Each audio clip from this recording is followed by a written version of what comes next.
சென்னை அருகே தங்கள் கிராமத்தை காணவில்லை என புலம்பும் மக்கள் போராட்டம் நடத்தி நீதிமன்றம் வரை சென்றபோதும் 500 ஆண்டுகளுக்கும் மேல் பழமையான கிராமத்தின் பெயரை வருவாய் கணக்கில் காணவில்லை என புகார் அளித்தனர். கடந்த 1999ஆம் ஆண்டு ஒருங்கிணைந்த செங்கல்பட்டு மாவட்டத்தில் இருந்து காஞ்சிபுரம், திருவள்ளூர் மாவட்டங்கள் தனி மாவட்டங்களாக பிரிக்கப்பட்டன. இதில் காஞ்சிபுரம், திருவள்ளூர் மாவட்ட எல்லையில் இருந்த பழஞ்சூர் கிராமம் ஊராட்சி, வாக்குரிமை, கல்வி போன்றவை திருவள்ளூர் மாவட்டத்திலும், பட்டா, பிறப்பு, இறப்பு போன்றவை காஞ்சிபுரம் மாவட்டத்திலும் இருந்தது. இதனால் கடந்த 30 ஆண்டுகளுக்கும் மேலாக அப்பகுதி மக்கள் மிகுந்த சிரமத்திற்கு ஆளாகினர். தங்கள் மாவட்டம் காஞ்சிபுரமா அல்லது திருவள்ளூரா என கேள்வியுடன் சம்பந்தப்பட்ட அதிகாரிகளுக்கு புகார் அளித்தனர். ஆனால் அதிகாரிகள் எந்தவொரு நடவடிக்கையும் எடுக்காததால் கடந்த 2017ஆம் ஆண்டு முன்னாள் ஊராட்சி மன்ற தலைவர் பழஞ்சூர் வின்சென்ட் என்பவர் உயர்நீதிமன்றத்தை அணுகினார். இதில் பல்வேறு கட்ட விசாரணைக்கு பின்பு 2019ஆம் ஆண்டு பழஞ்சூர் கிராமத்தை திருவள்ளூர் மாவட்டத்திற்கு உட்பட்ட பூவிருந்தவள்ளி தாலுகாவில் இணைக்க உத்தரவு வந்தது.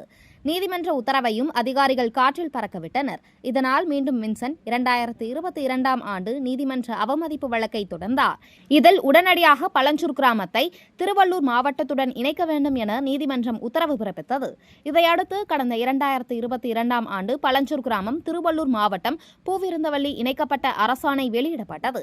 இதன் பின்பு வருவாய் கிராமம் பூந்தமல்லி வருவாய் கணக்கில் இணைக்கப்பட்டது. ஆனால் காஞ்சிபுரம் மாவட்டம் ஸ்ரீபெரும்புதூர் வருவாய் கிராமத்தில் உள்ள மேவலூர் குப்பம் இருந்த பழஞ்சூர் கிராமம் தற்போது பூவிருந்தவள்ளி வருவாய் கிராமத்தில் இணைக்கப்பட்டாலும் பழஞ்சூர் என்ற பெயர் இடம்பெறாமல் காஞ்சிபுரம் மாவட்டத்தில் உள்ள மேவலூர் குப்பம் என்ற பெயரிலேயே உள்ளது.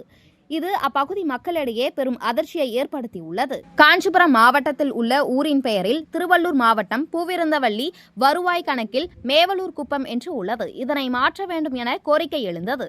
இதுகுறித்து அப்பகுதி மக்கள் கூறுகையில் பல 100 ஆண்டுகள் பழமையான தங்களது கிராமத்தின் பெயரை மறைக்கப்படுவதாகவும் 1000 ஆண்டுகளுக்கு முன் கட்டப்பட்ட காசி விஸ்வநாதர் ஆலயத்தில் உள்ள கல்வெட்டில் கூட பழஞ்சூர் என்ற பெயர் உள்ளதாக பகுதி மக்கள் தெரிவித்துள்ளனர்.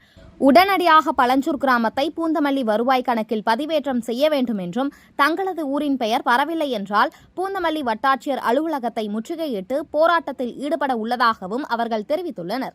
மேலும் 100 ஆண்டுகளுக்கு மேல் பூவிருந்தவள்ளி சார் பதிவாளர் அலுவலகத்தில் பழஞ்சூர் கிராமத்தில் இருந்த சொத்துக்கள் பத்திரப்பதிவு செய்யப்பட நிலையில் பழஞ்சூர் கிராமம் முறையாக பூந்தமல்லி வருவாய் கணக்கில் இணைக்கப்பட்டதால் கடந்த 2 ஆண்டுகளாக ஸ்ரீபெரும்புதூரில் உள்ள சார் பதிவாளர் அலுவலகத்திற்கு பத்திரப்பதிவுகள் மாற்றப்பட்டுள்ளது. இதனையும் பூந்தமல்லிக்கு மாற்றித்தர வேண்டும் என கோரிக்கை வைத்தனர்.